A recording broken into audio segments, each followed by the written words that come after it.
in third place in the Audi. Then fourth place is the other Audi of Oliver Jarvis. Fifth place is Thomas Jaeger at the moment.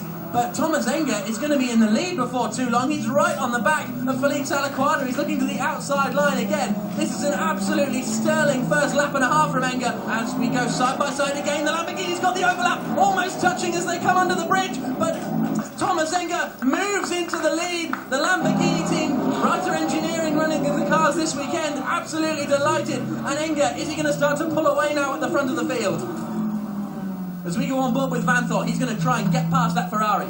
Well, he's following in the foot tracks of the Ferrari. We've seen what Thomas Enger did. He went offline to try and give himself better position off a corner, and whereas the younger Vanthoor, he's just simply following along behind Salaquada and not making progress. But now look at Parent coming down the inside of the track alongside the Mercedes, three abreast almost into turn 7. Is he going to make it through? Yes, it looks like he is. The Porsche is going to try and follow through as well, but he's not quite close enough. That's Matt Halliday, the New Zealander, starting that car, so that's made up a few positions.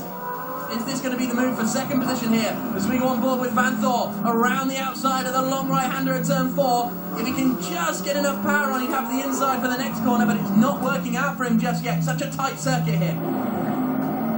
And look at the McLaren, he's all over the Audi coming down into turns 11 and 12. Easy job. Is up into second position. Yes, he is. Let's look again on board here. He's going to... Wow, look at just that. Carried the speed, just simply carried the speed out of turn 1 into turn 2.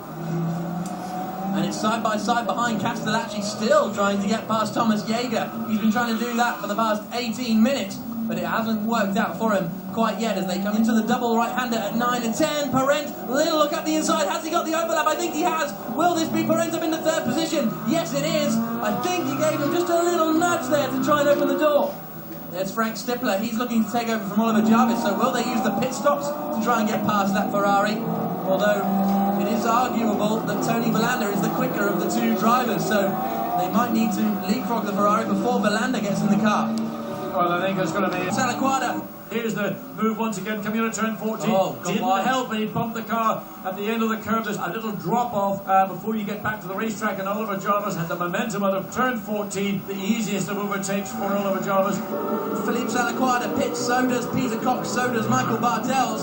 So the three of them choosing to come into the pits very, very early indeed. As early as possible, really. Tony Verlander waving, saying, come here, Filipe, I want to go. And are those... There's certainly wets there. Which ones are they going to go for? Wets on the front. Can't believe it. Yeah, they had wets on. They had wets. I'm surprised. That's maybe part of the reason why, because I assumed from the weather conditions, although it said wet race, it was optional to start on wets or go on the slicks. But they did start on wets, and they're putting wets back onto the Mercedes as well.